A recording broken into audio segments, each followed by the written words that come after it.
আমরা লাঞ্চ করতে যাব বিন্নাকুড়িতে।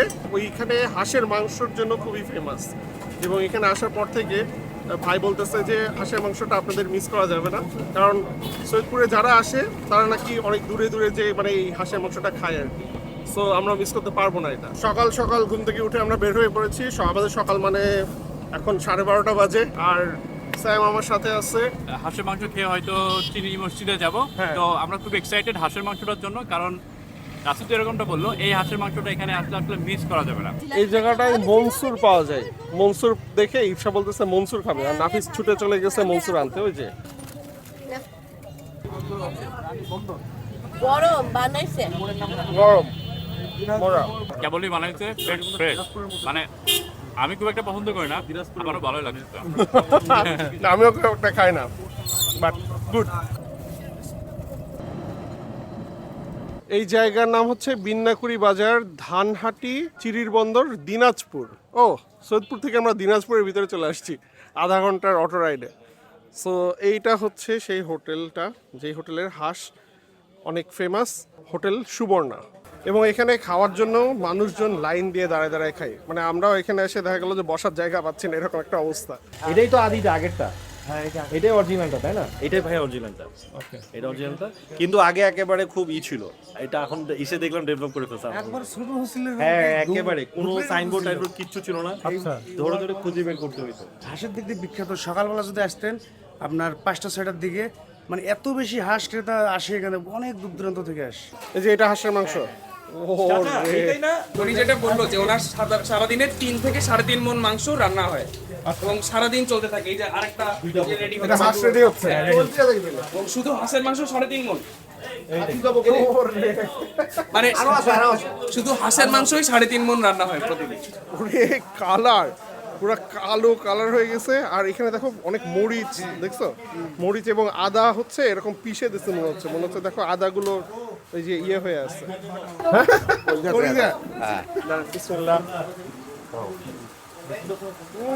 কেমন ভাই, ঝাল কি বেশি?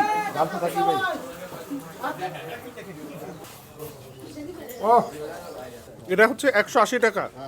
এটার পরে আবার এক্সট্রা দেয়। এটার পরে এক্সট্রা একটা দিবে। না, এটা খাসি। এটা খাসির মাংস। এটা হচ্ছে পাকিস্তানি মুরগির মাংস। আর এটা কি ব্রয়লার মুরগি? ব্রয়লার মুরগি। কি মাছ এটা? কাতলা মাছ। এ হচ্ছে আলু হচ্ছে এরকম কুচি কুচি করে কেটে তারপরে এটাকে ভাজি করা, ডিপ ফ্রাই করা অনেকটা। আর এটা হচ্ছে সবজির জোস। আর এটা ট্যাংরা মাছের ভাজি। মাশাআল্লাহ। মানুষজন সবচেয়ে বেশি পছন্দ করে কি, হাঁসের মাংস না খাসি? হাঁসের মাংস আর খাসি। হাঁস কিনি নেই, রাজশাহী থেকে নেই, সিলেট থেকে নেই। আচ্ছা। নেওয়ার পরে একবারে ট্রাকত করে আনিয়া পকড়ন নামিয়ে দিয়ে দেই। তারপর যতগুলা লাগবে ততগুলা জব করে ভালো করিয়া পরিষ্কার করিয়া তারপর পাক করি। এখানে 150 পিস হাঁস লাগে। 150 পিস প্রতিদিন? প্রতিদিন। আর এগুলো এখন রান্না হবে? হ্যাঁ, এগুলো কেমন পরিষ্কার করে রাখছে ওনারা?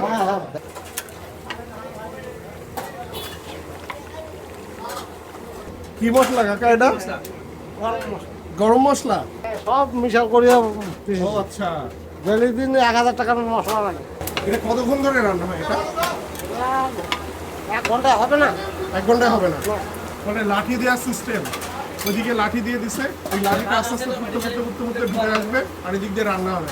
এখানে কি বাটা মশলা দেওয়া হয় না? অনেক বাটা মশলা, এই জন্য বাটা মশলার ইয়েগুলো হয়ে আছে। হ্যাঁ, সুন্দর হয়ে আছে। হ্যাঁ, জোস। আধুনি মশলা দেই দাম। হ্যাঁ, সব বাটা মশলা। রসুন রসুন আর এটা আদা। হ্যাঁ, এই রসুনগুলোর জন্য ওই যে ওইরকম আস্তে আস্তে দানা দানা হয়ে থাকে ভিতরে। আর উনি বলতেছে যে এখানে এরকম টাইপের বড় কড়াই, 7 কড়াই প্রতিদিন রান্না হয় হাঁসের মাংস শুধু। মানে মরিচগুলো বের হয়ে মানে গেছে। কিছু খাবার হলো, খাবারের পরে বোঝা যায় যে টেস্ট কেমন। হ্যাঁ, কিন্তু এই যে জিনিসটা মানে দেখে মনে হচ্ছে এটার টেস্ট হবে শিওর, এবং এটা খাইতেই হবে। হ্যাঁ, খাওয়ার পরে বোঝা যাবে টেস্ট কেমন, কিন্তু এখন দেখে মনে হচ্ছে এটা খাইতেই হবে আমার। ট্যাংরা মাছ থেকে শুরু করে খাসির মাংস, হাঁসের দিয়ে সবকিছু দিয়ে খাবো। তো এখন আমাদের জন্য ট্যাংরা মাছ করা হচ্ছে। ও, একদম আলু দিয়ে ট্যাংরা মাছ, গরম গরম, কেবল নাম নয়। এটা ঢাকা পাইবেন না মামা? না, ঢাকাতে এগুলো পাইবেন typical। না, পাইবেন, কিন্তু পাকটা দিবে না তোমার। রাইট। আমি ঢাকাতেও পাক করছিলাম। আচ্ছা, আপনি ঢাকাতেও করছেন? হ্যাঁ, নোয়াখালীতে। তাই? খাসির গোল ফাটি আছে নাকি? গোল ফাটি এই তো এটা খাসির মাংস কত করে? 200 টাকা পিস, 200 টাকা পিস। আর হাঁস 180 টাকা।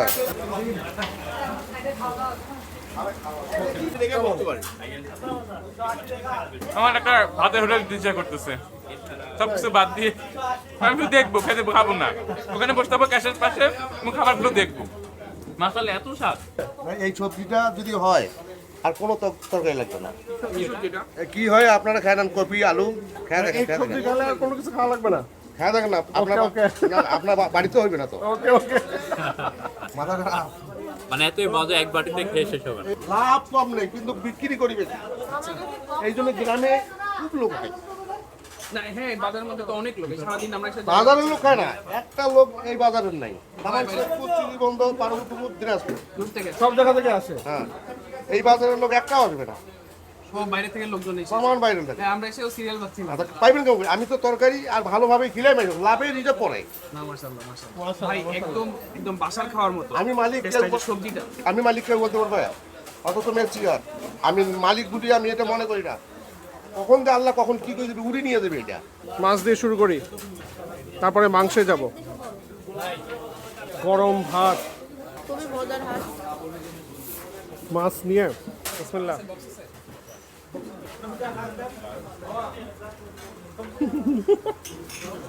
ওরে, আমি এটা এক্সপেক্ট করি নাই। অনেক মজা, অনেক মজা, অনেক মজা। আমি নর্মালি বাসায় ট্যাংরা মাছ কিনি না, কিন্তু এখানে খেয়ে এখন মনে হচ্ছে যে এরকম করে বাসায় রান্না করলে আমি খাবো।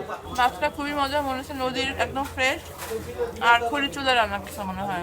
হ্যাঁ, করে চুলে রান্না করতে। ভাই, সবজিটাও আনবিটেবল ভাই, আসলেই অনেক মজা। মানে আন্টি যেভাবে রান্না করে বাসায়, খাইতে মন চায় ওরকম।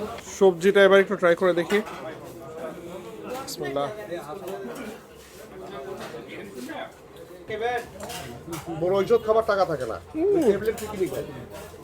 হ্যাঁ, ভর্তা টাইপের হয়ে গেছে, একদম সব সবজি একসাথে মিক্স হয়ে গেছে, ফ্লেভার গুলো। শীতের সব সবজির স্বর্গ বানানো হয়েছে, এত টেস্ট, রাইট? হ্যাঁ, সবজিটা কি এটা বলে বোঝাতে পারবো না, কিন্তু মুখে দিলে একটা অন্যরকম মজা। বাবা, খুবই মজা। পরোটা দিয়ে এলে সকালবেলা পরোটা দিলে সেই মামা যেরকম, মামার হাতের রান্নাও সেরকম। মানে অনেস্টলি এইটা খাওয়ার জন্য আমি এখানে আসতে রাজি আছি। আমি এখনো হাঁস আর মাংস খাওয়া স্টার্ট করি নাই, স্টিল তাও বলতেছি যে সবজি আর মাছ দিয়ে হলেও খাওয়ার জন্য এখানে আমি আসতে রাজি আছি। এক প্লেটের অর্ধেক ভাত আমি এটা দিয়ে খাইছি। পুরা হাঁসটা একদম ভাজা ভাজা হয়ে গেছে, জিনিসটা পিওর ভাজা ভাজা হয়ে গেছে। গ্রেভিটা অ্যাকচুয়ালি পুরা তেলে ভাজা গ্রেভি মনে হচ্ছে। মাংস ভাতটা নিয়ে মিক্স করে নিয়ে হাঁস চলে আসলো, এই যে পোড়া পোড়া হাঁসের মাংস স্কিন সহ। এবার বাইট।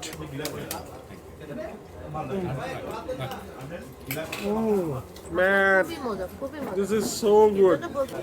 হাঁসের এই ঝোলটাতেই মজা আর কি সব।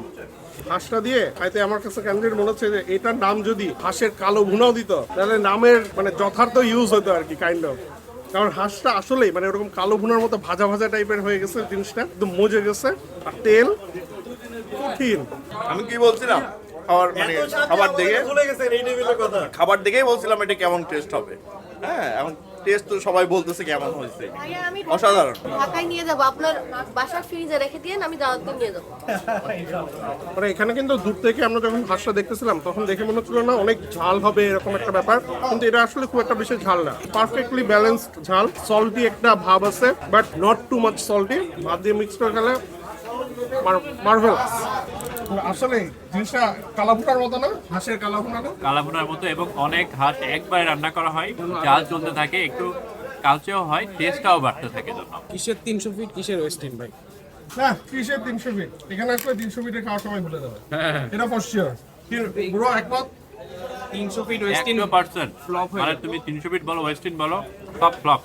হাঁসের মাংস অরিজিনাল টেস্ট পাইতে হলে আসলে এখানে আসতে হবে। সবাই বলতেছে হাঁসের ঝোলটা দিয়ে পেঁয়াজ দিয়ে খাইতে নাকি সেই মজা।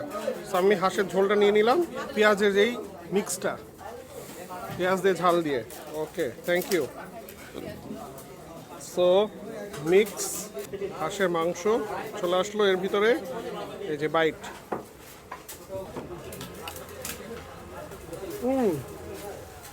ওকে আই গেট ইট নাও। সবাই এই মজাটাই খাচ্ছে অনেকক্ষণ ধরে, তুমি খাও না করে নর্মালি আমি কাঁচা পেঁয়াজের গন্ধ বেশি একটা নিই না, সেই জন্য ভয় পাচ্ছিলাম, বাট মজা। এরা খেয়ে মনে হচ্ছে কি অনেকটা হাঁস ভর্তা খাচ্ছে, হাঁস ভর্তা টাইপের। তোর এখানে আসা উচিত মাছ, এখানে দীপ্তর একটা পাগল হয়ে যেত, তো আসে এখানে বাড়ি বানিয়ে ফেলবে। কারণ দীপ্তর হচ্ছে হাঁসের মাংস খুব ফেভারিট, আর এরকম হাঁস পেলে ও শিওর ও মারা যাবে। ও এখান থেকে তুলে নিয়ে যেত না। তো এখানে 2 হাঁস একসাথে খেত, বলে একটা 2 বাটি না, 2 বাটি না, 2টা হাঁস, আস্ত হাঁস। বাইরে ভিড় লেগে গেছে বন্ধুরা, এখানে অনেকে আসে খাইতে এবং ভিড়, অনেক ভিড়, তো তাড়াতাড়ি খেতে হবে।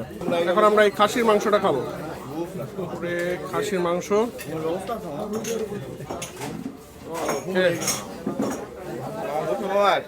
খাইলাম ঘুম লাগছে, ওর ভাঙ্গা বাড়ি আছে, অবশ্যই ভাঙা বাড়ি আছে, তাও হবে, চলেন এখন শুধু বিছনা হলে হবে, ঘুমাতে হবে মামা। ঘুম হইবে। খাসির মাংস এবার। ও নাইস, নরম। ওকে, খাসির মাংসটা দিয়ে এবার ভাতটা দিয়ে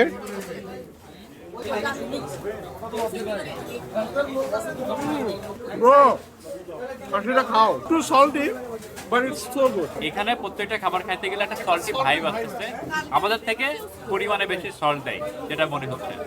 টেস্টটাই হচ্ছে সল্টি টেস্ট, খারাপ বলছি না, টেস্টটা হচ্ছে সল্টি। তরকারি আমি ইচ্ছে করি লবণ দিই, মানে তরকারি যদি লবণ না হয় আর ঝাল না হয় তাহলে তরকারির স্বাদ হয় না। স্বাদ আসে না। যেমন রসগোল্লা মিষ্টি লাগে, হ্যাঁ, তরকারিতে লবণ থাকে। তরকারিতে একটু লবণ, একটু ঝাল বেশি লাগবেই, নাহলে তরকারিও হবে নয়। আমরা কোথাও খাইলে 5টা খাবার খাইলে বলি যে অমুক খাবারটা খুব ভালো লাগছে।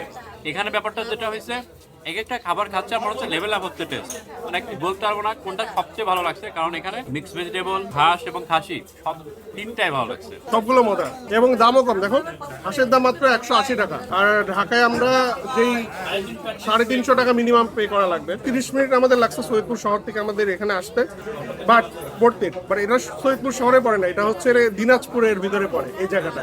সো খাওয়া দাওয়া শেষ করে আমরা আবারও অটোতে করে রওনা দিচ্ছি। এখন আমরা যাচ্ছি হচ্ছে চিনির মসজিদ দেখবো, বাট এই যে হচ্ছে রোড, এই রোডে করে অটোতে ঘুরতে আপনাদের খুবই ভালো লাগবে। সো সৈয়দপুরে আসলে একটা রাইড হয়ে যাবে আর কি, সুন্দর। বা আপনারা যদি বাইক নিয়েও আসেন তাও ভালো লাগবে এই রোডে করে ঘুরতে। আমরা চলে আসছি হচ্ছে সৈয়দপুরের একটা আইকনিক মসজিদ, এটার নাম হচ্ছে চিনি মসজিদ এবং এটা 1863 সালে স্থাপনা। এখন একটু যাব দেখি এখানকার হিস্ট্রি সম্পর্কে জানার ট্রাই করব।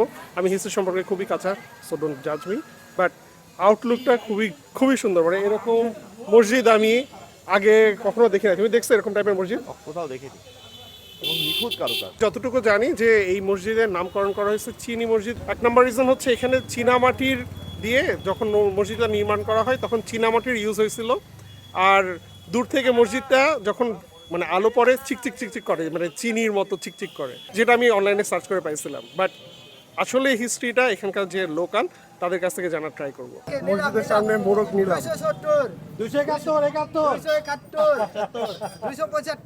290 এটা নরমালি উনি বাসা থেকে আসে, নট লাইক দ্যাট। মসজিদের জন্য যারা দেয় সেটা হচ্ছে ডাকে বিক্রি হয়। এটা একটা কালচার, মসজিদে দিয়ে দেওয়া হয়। মসজিদ, ও আচ্ছা, মসজিদ এই জন্য ডাকে।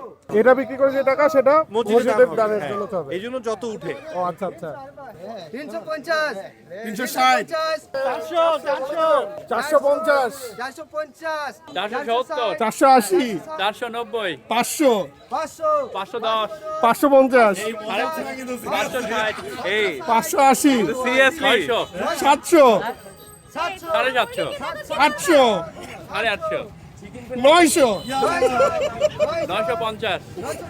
দিয়ে দাও এবার।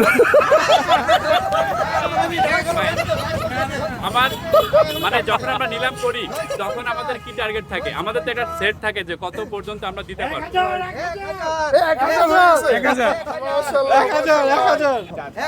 1050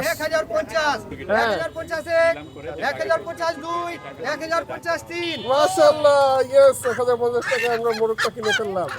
এটা মসজিদের দান হিসেবে যাবে।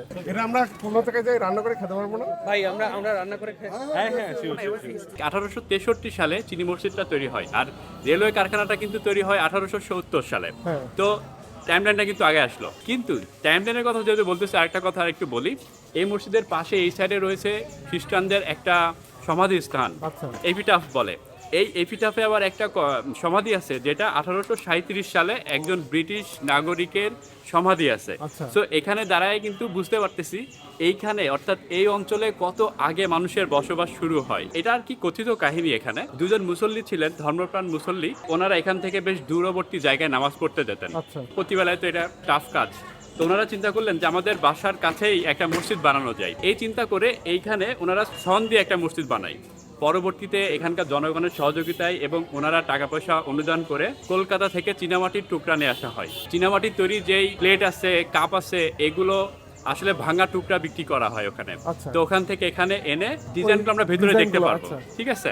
তো ওখান থেকে আরো একটা জিনিস পরবর্তীতে নিয়ে আসা হয়, যেটা হচ্ছে মরমর পাথর। এই মরমর পাথর মাত্র 6 টাকা, মানে ওই সময় 6 টাকা অনেক বেশিই ছিল।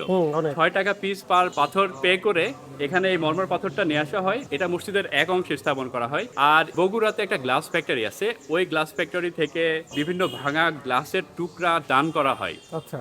যেই টুকরা দিয়ে এখানে ডিজাইন করা এটা স্যামের একটা চ্যানেল আছে, আমি ওকে স্যাম বলি, হ্যাঁ। কিন্তু ওর আসল নাম হচ্ছে মুস্তাফিজ এবং ওর চ্যানেলের নাম হচ্ছে মাইলস উইথ মুস্তাফিজ। আপনারা ওর চ্যানেলে ঘুরে আসবেন, ওর সব জায়গায় এরকম সুন্দর সুন্দর জোস ইনশাআল্লাহ ভিডিও পাবেন আর কি। মুঘল আমলে যেসব মসজিদ নির্মাণ হয়েছে সেটার একটা বড় বৈশিষ্ট্য ছিল যে এই যে চাঁদ, ফুল, লতা, সূর্য, তারা, এগুলো। তো এই মসজিদটাকে খেয়াল কর, যেখানে অনেকগুলো এই যে গাছ আছে, ফুল আছে, তারা আছে, আবার পাতা আছে নানা রঙের, এগুলো হচ্ছে একটা বড় বৈশিষ্ট্য এটা, তাই তো? এটার জন্য আচ্ছা, ইতিহাস এখানে লেখা আছে না? এই যে যেটা আমি একদম প্রথমে বলতেছিলাম যে মসজিদে আসলে এই যে চীনামাটির টুকরাই দিয়ে বানানো হয়েছিল, এর জন্য তারপরে নামকরণ করা হয় চিনি মসজিদ। কিন্তু এটা প্রথমে হয়েছিল হচ্ছে খড়ের এবং তারপরে টিনের ছিল।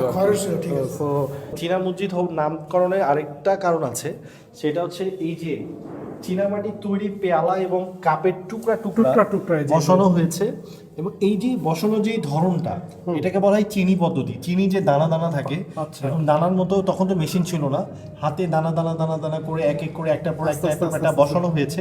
এই পদ্ধতিটাকে বলা হয় চিনি পদ্ধতি। যার কারণে এই মসজিদটা কখনো চিনি মসজিদ, কখনো চীনা মসজিদ, দুই নামেই আসলে চিনি। কালার, বিভিন্ন কালার, ওই যে বিভিন্ন কাপের টুকরো, যার কারণে হচ্ছে বিভিন্ন কালার। ছোট ছোট ছোট ছোট ছোট ছোট টুকরা দিয়ে মসজিদটা। এই ভাগটা আমাদের শুধু ব্রিটিশ। আচ্ছা, এটা বাংলাদেশ, এটা পাকিস্তান। ও, এইটা হচ্ছে ব্রিটিশ আমলে তৈরি, ওই মাথা পর্যন্ত। আর ওই মাথাটা হচ্ছে অরিজিনাল ব্রিটিশ। আচ্ছা, এটা পাকিস্তান। ওটা পাকিস্তান আমলে হয়েছে, আর ওইটা হচ্ছে বাংলাদেশ।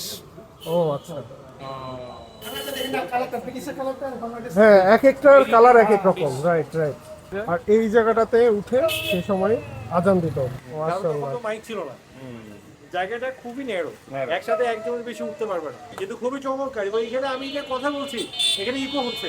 আমাদের ইসলামিক শিল্প, সাহিত্য, সংস্কৃতির কথা যদি বলি, এর একটা বড় জায়গা জুড়ে কিন্তু আছে আর্ট, এবং এখানে আসলে সেই আর্টের ছোঁয়াটা পাওয়া যায়। হ্যাঁ, একটা চীনা মাটির সেই টুকরোগুলোকে দিয়ে এরকম সুন্দর একটা আর্টিস্টিক ভিউ বানানো, সেই সময় এটা আসলেই এরকম জায়গায় যখন আসবি না, অদ্ভুত একটা যেটা হয় যে মনের স্থিরতা আসে। হ্যাঁ, এবং শান্তি শান্তি একটা ভাব আসে। এই শান্তি শান্তির মধ্যে আসলে একাগ্রতা বাড়ে, এবং আসলেই তো নামাজ মানে কি, যে একাগ্র চিত্তে আল্লাহকে স্মরণ করা, সেই স্মরণের যে ভাবটা আসে, এটার জন্য আসলেই খুব ঠান্ডা, কিন্তু একদম ঠান্ডা ঠান্ডা। এবং এই ঠান্ডাটা শুধু শরীরে না, মনেও এই ঠান্ডাটা লাগে। এই মসজিদের সামনে আমরা যখন এসে নামলাম, তখন দূর থেকে একরকম লাগতেছিল মসজিদটা, কিন্তু কাছে আপনি যত আসবেন তত দেখবেন যে অ্যাটেনশন টু ডিটেল কাকে বলে। হ্যাঁ, এখানে লাল, আবার কিছুক্ষণ পরে নীল কালারের আর্ট, আবার উপরে সাদা। আবার এটা যে এরকম ভাবে বসালে দূর থেকে যে ভালো লাগবে, অ্যাস্থেটিক লাগবে, এই ব্যাপারটাও কিন্তু মাথায় রাখতে হবে। আপনি এই মসজিদের খাদেম, মোরগটা নিলাম, এটা আপনারা পালছেন ছোট থেকে বড় করছেন নাকি? অন্য একজন দিয়ে দিছে? ও আচ্ছা, ওটা একজন দান করছে, একজন দান করছে, আমি ডাকের মাধ্যমে বিক্রি করছি, আপনারা কিনছেন। ও আচ্ছা আচ্ছা, এবং ওই দানের টাকায় আপনারা মসজিদের খেদমত দানের করেন? টাকা মসজিদে যাবে। আচ্ছা আচ্ছা, তাহলে একটা কাজ করি, আমরা ওই মোরগটাকে আবারও দান করে যাই। এটা আবারও আপনারা এটা রাইট, এটা খুবই দারুণ একটা কাজ যে আমরা আবারও দান করতে আবারও মোরগটাকে আপনাদের দান করে দিচ্ছি, আপনারা ওটা আবার বিক্রি করেন। এখন তো আর দেখাবো না, ওই যে কালকে করেন। করেন, আপনি করেন ইনশাআল্লাহ। মাগরিবের নামাজের পরে। ইনশাআল্লাহ ঠিক আছে। এখন ডাক দিচ্ছে, যাই হোক আমরা এই ডাকে এবার আমরা পার্টিসিপেট না করি। আমরা একটু দুধ চা খাবো। 5 টাকা চা। এটা 5 টাকার চা? জি। ওয়াও, 5 টাকায় দুধ চা। এটা এই লিগার, এটা লিগার। এই 5 টাকা। এ হলো 5 টাকা। 5 টাকা ফকির দিলেও নেয় না। কি কয়েন? 5 টাকার কয়েন, কয়েন চলে, 5 টাকার কয়েন চলে না অনেক জায়গায়। ভাই মানে আর আমরা এখন যাচ্ছি হচ্ছে ওই গতকালকে যে আমরা লাল খানের যেই ফালুদাটা আমরা আমাদের জন্য আজকে বানায় রাখার কথা, সেই জিনিসটা এখন ট্রাই করতে যাচ্ছে আর কি। এটা হচ্ছে ফালুদা। ফালুদা এটাই ফালুদা। নুডলসের মতো না? নুডলসের মতো, কিন্তু এটা নুডলস না। আচ্ছা, এটা জব দিয়ে বানানো। হ্যাঁ, জব দিয়ে বানানো। আপনি বলতেছিলেন যে এটা ইন্ডিয়ান রেসিপি। জি, এটা আপনার এই জব দিয়ে এখানে কেউ বানাইতে পারে না, বানায় না। আচ্ছা, ঠিক আছে। আর আমরা এটা বানাই, এটা ভাইয়ারা শিখে আসছে, ভাইয়াদের মাধ্যমে এটা চলে আসছে আর কি। শুধুমাত্র ওটা নিলেন, পানি ফেলে দিলেন। পানিটা ফেলে দিলাম। পানি লাগবে না। পানি লাগবে না। আইস। আইস।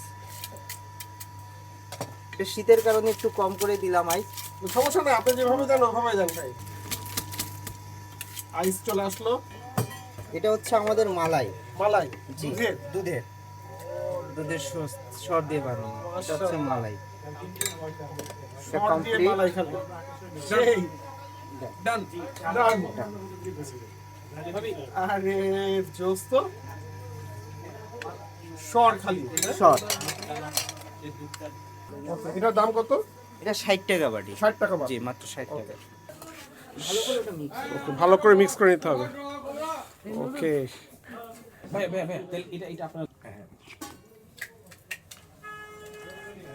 ব্রো, উপরে সর মানে দুধ জ্বালায় সর করে ঘন করে ফেলার পরে যে ইয়েটা হয়, ওই টেস্টটা ঠান্ডা। আর ওই যে নুডলসের মতো ওই জিনিসটা ফালুদা যেটা বলতেছে, মনে হচ্ছে মিল্ক দিয়ে নুডলস টাইপের কোনো একটা আইটেম। হ্যাঁ, কিন্তু এটা মিল্কটা ক্যারামেলাইজড হয়ে গেছে, এটার কারণে যে ফ্লেভার স্মোকিনেসটা ওটা আসছে। আমার কাছে ফালুদা মনে হচ্ছে না, বাট মনে হচ্ছে যে ঠান্ডা ছানার ঘোল। হ্যাঁ, রাইট গুড, Yes. একদম পারফেক্ট। কারণ আমি অভ্যস্ত না এরকম ফালুদা। হ্যাঁ, এটা একদমই হেভি না জিনিসটা। হেভি না, রাইট রাইট। ক্লান্তি চলে যাচ্ছে। পেট ঠান্ডা হয়ে যাওয়া, যেমন রোজার পরে কিছুটা ঠান্ডা কিছু খাইলে ভালো লাগে, এই জিনিসটা হলে খুব ভালো লাগবে। এখানে গতকালকে যে হালুয়া খেলাম, ওই হালুয়ার টেস্টটাই ওইটার এটা ঠান্ডা ঘোল। লাইট এবং ঠান্ডা ভার্সন আর কি। বিগত 70 বছর ধরে এই সেম জায়গাটাতে 3 পুরুষ ধরে তারা এটা সার্ভ করে আসছে। এবং এটা এত ফেমাস, 70 বছর ধরে লেগেসি কন্টিনিউ চলছে, বন্ধ হয়ে যায়নি কিন্তু। একদম একদম। এবং এতদিনেও পপুলারিটি কমে নাই, টেস্ট কমে নাই। Exactly same test. আরেকটা জিনিস বলি, সেটা হচ্ছে যে এই ফালুদা কিন্তু শীতকালে ওনারা বানায় না, শুধুমাত্র আমরা গতকালকে আসছিলাম এবং আমরা খেতে চাইছি বলে আজকে আমাদের জন্য শুধুমাত্র বানাইছে। আমাদের জন্য শুধুমাত্র বানাইছে, এটা অনেক কিছু, অনেক বড় কিছু। মানে সৈয়দপুরের ভালোবাসা। এটা আসলেই মানে এখানে আসার পর থেকে এক একজন যে এমন ভাবে মানে ভালোবাসার যে বহিঃপ্রকাশগুলো, এবং সবকিছু কিন্তু জেনুইন, মানে কোনোটা কিন্তু ফেক না। এই অভিভূত হওয়াটা শুরু হয়েছে ট্রেন থেকে, মানে যখন এখানকার মানুষজনের সাথে কথা হয়েছে, দেন আসার পরে অন্যান্য মানুষের সাথে কথা বলার সময় যেই আতিথেয়তা পাচ্ছি, মানে এটা অন্যরকম। Thanks to all the people of Saidpur.